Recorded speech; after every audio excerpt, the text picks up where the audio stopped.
Hey there, it's Lowell Jr. As the year gets started, I always like to think about what are the things that I'm going to do to make sure that I'm maintaining a good work-life balance and I'm trying to maintain happiness in my life.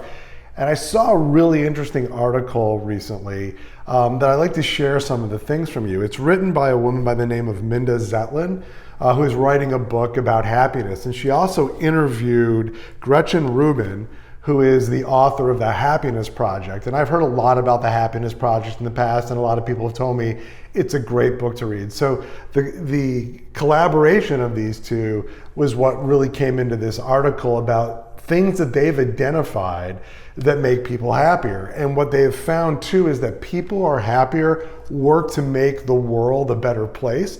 And so for all of us we're in surgery, as you can see, I just finished surgery for the day. We're seeing patients.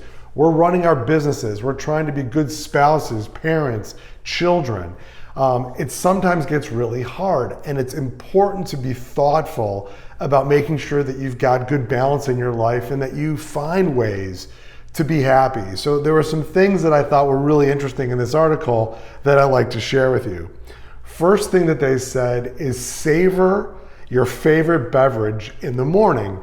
And it's interesting is I always kind of ran and got a cup of coffee and got in the car. But during COVID, and we weren't working as much, I actually was getting up every morning, making myself a cup of coffee, sitting, drinking a cup of coffee, thinking about my day, doing some reading that wasn't really dense reading. And I found myself really doing that now every single day. And if I have to wake up at 5:30 in the morning before surgery to do that, I do it. And I will tell you, that routine really makes my life feel better each and every day. And I go to bed kind of looking forward to waking up and doing that.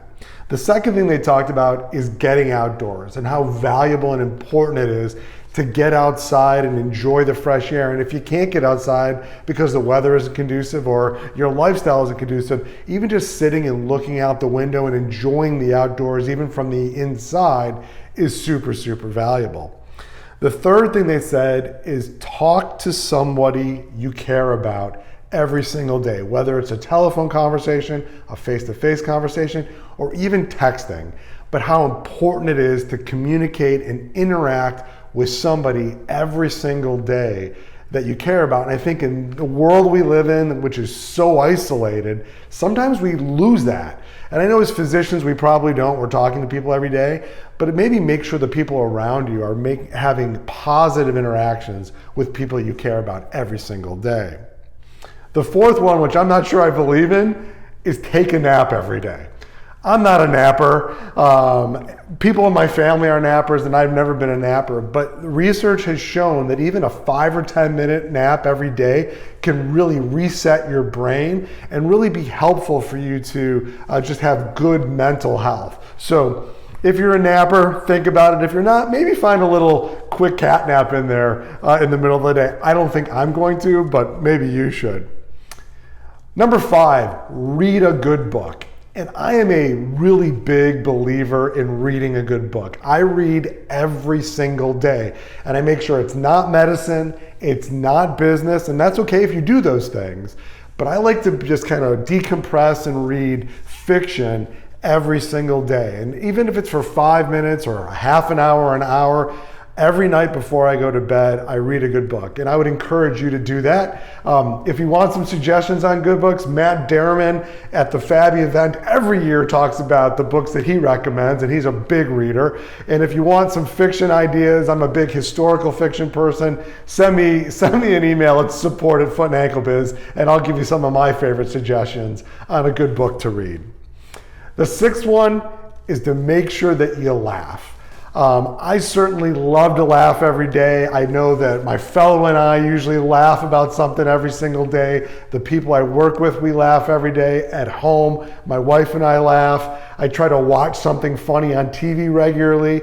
So laughing, how important it is to just have a good laugh every single day. And then lastly, number 7 is spend some time doing nothing. And for many of us, that's really hard, of just finding some time where you're not doing anything that's important, where you're not doing emails, you're not doing medical records, you're not thinking about the business. There's times you just need to relax. And some of those get incorporated. Maybe it's having coffee in the morning and doing nothing. Maybe it's watching a comedy on TV and doing nothing. But make sure that you let your brain kind of wander. And I can tell you for me, and I know others, when you do nothing, it kind of stimulates ideas and new concepts and new things that I can incorporate in my life, in my business, in my surgery, in my clinic. So those are some things that these people have talked about. And I think when you're looking at your 2022, when you're looking at your life, make sure you incorporate things that ensure that you're happy. And hopefully Fabi brings you a lot of happiness, and we're going to do a lot of things this year to help. So make sure you're happy and have a great week.